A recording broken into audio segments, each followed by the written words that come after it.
Welcome back from the break.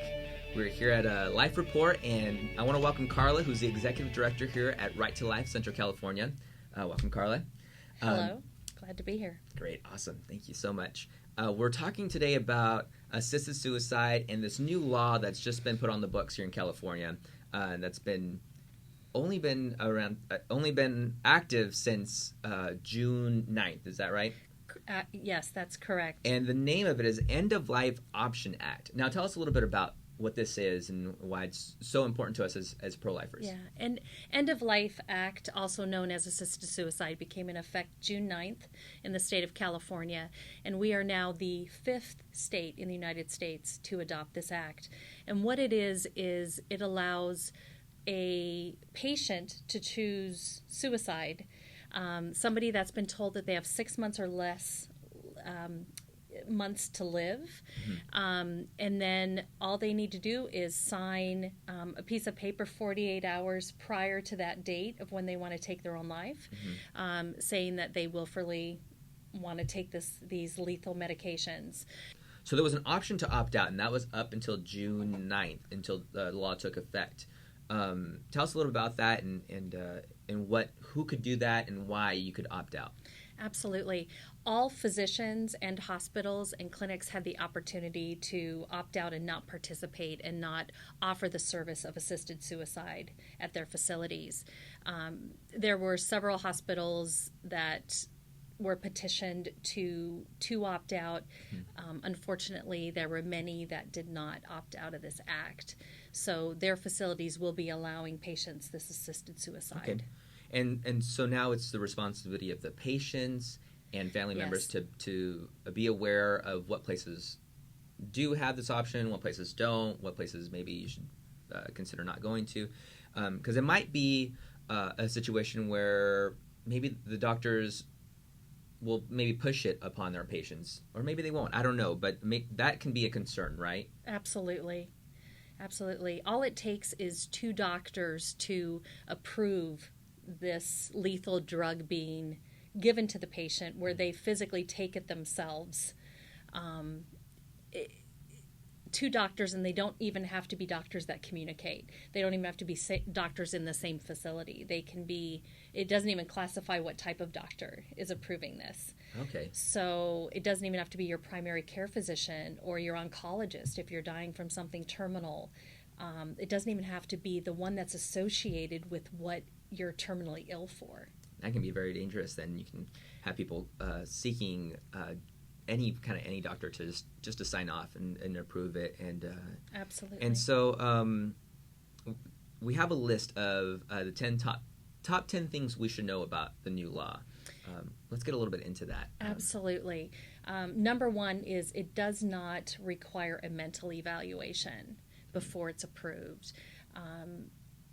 Number 2 is that the law requires that 2 doctors ensure the patient meets the criteria, but the law is silent about the relationship of the doctors. So that's where we talked about just a few seconds ago, that it opens it up to any physician that can sign off on that.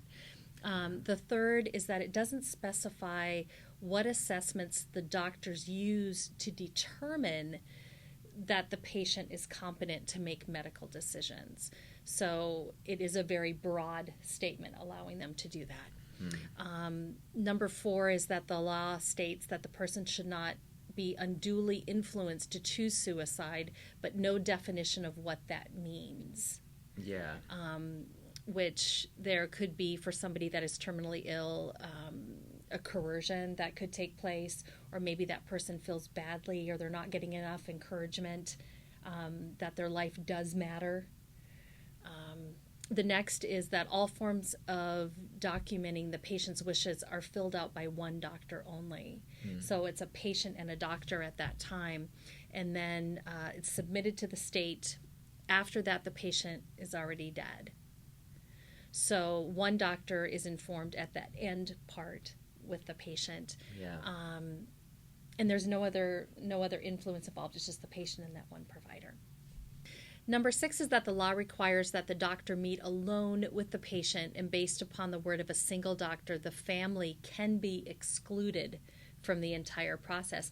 Also, notification due to privacy laws, the family might not even know that the patient is having this conversation with that one provider, getting a second one to sign off on it. Yeah. From wherever. Yeah, and I think it's important for the family to be involved and to know, because, and we'll probably talk about this later on, those thoughts of suicide or taking one's own life is only, I think, just a cry out from that patient, from the person that's wanting to do this, for help, and is seeking that help, but they're going to their medical doctors who are, probably saying that this is probably a good thing for you to do, is take your own life, because you're only being a burden to your family. Right. Or the costs are going to be so high, or you won't be able to afford it. You're just going to leave this bill for your family. Your insurance runs out after this treatment. You max out. And exactly. And so they feel like it's the only option. But when family is involved, they become more encouraging and can help them out. Number 7 is that once the prescription of the lethal drug is written, there is no oversight concerning what happens next. Oh. What if that got into the wrong hands? Yeah. Or, because I know one thing is that the, whatever, because it's not even clear on what they'll be prescribing for this anyways, but that it can't be taken in a public place, or it has to be, somewhere private. But even in a private place, it can fall into the wrong hands. Right. And so what if, A patient can take it where they choose to take it. Yeah. That's kind of a scary thought. Yeah. It almost seems like it's like a lethal cocktail of pain medications and different things that are at such a magnitude that their life is taken. Number 8 is that the doctor is not allowed to list suicide on the death certificate. It's allowed to indicate that the person died from natural causes. Okay. So and that's an interesting fact. And now is that they don't even have to put like the terminal illness that they were dying from, or that's not even like, just natural. Just natural causes. Wow. Interesting. So that is an untrue statement on their death certificate. Yeah, it really is. It almost invalidates their death certificate. Yeah. It does. It's not clear. Because obviously they were dying of something. That's why they were choosing to take their life early. Number 9, the California Department of Public Health is charged with receiving and apparently reviewing the documentation submitted by the doctors. This is the same agency that investigates complaints such as nursing homes. It has a huge backlog of complaints, and it is doubtful whether a death investigation of a terminally ill patient will be a high priority. And lastly, doctors who act in good faith in accordance with the Act have complete civil and criminal immunity. Now, what's the difference between, because this could be a pro-choice argument, is, okay, well, we understand your stance on abortion and maybe the death penalty because someone else is choosing to take someone else's life. And they wouldn't go that far and say that. But what is the difference between someone choosing their own life to end their own life than to choose to end someone else's life in the case of abortion? Well, the difference is that this assisted suicide gives people an option to choose something that they might not have chosen if they were committing another form of suicide. Okay, yeah. So a great example would be someone like a Brittany Maynard, and she became the poster child for this death with dignity is what they call it, but it is assisted suicide. Mm-hmm. Back in 2014, she took her own life with this. They went to Oregon in order to do it because that was at that time one of the 4 states that had this law in effect. When she took her own life, she had a brain cancer at that time that was very debilitating to her, very painful, and she was given 6 months or less to live. Ironically, and we never know when cures are going to be found. We never know when God is going to do a miracle on us and heal us, and he does it all the time. It is documented over and over again, the miracles that God can do on our bodies and heal us. And when cures are found, which I believe strongly is a miracle in itself. Yeah. But in April of 2015, there was a cure and medication and things to help prolong and actually cure that type of brain cancer that she had. So had you have known that, and if you didn't have that option, Not saying Would that this she is have going to happen in would she- every case, yeah. but Would she have committed suicide? Would she have put a yeah. gun to her head at that time to take her own life? there's not knowing what can happen, and the advancements in technology are Yeah. happening so rapidly. There's always studies and attempts for new cures or new ways of trying to treat certain illnesses Yeah. that can at least extend someone's life and perhaps even cure them. Absolutely. And that was the option there, and that she could have had 6 months later had she committed suicide. But or the taken her own motion life. was already in place, and when you become that poster child, Yeah, and the pressure's the on for you choice now tends to be to taken follow away. through with what you started. Absolutely. Now, when we talked about dignity, what they call how did you say it was? Death with dignity. Death with dignity, and I find that interesting because the opposite side would say the reason not to commit suicide is because you have human dignity. And what is dignity, and why is it so important to understand that? For us to understand that the dignity of human life is so important that it should be preserved from the womb to the tomb, like we were talking about. Every moment of our life, every second has value, and at every stage, whether we're a young child or we're in the later stages of our lives, we have the opportunity to touch other people's lives as well. Mm-hmm. And every moment matters, every second, every breath. Yeah, I think the human value is not dependent upon what we can do, what we can achieve, the things that we've done in the past, or even the wrong that we've done. Our life is not valued in that way. Our life is valued on who we are, and that's a human person. A lot of us believe that there's a higher power in this God that created us, and because we're this spitting image of God, that's why we have dignity.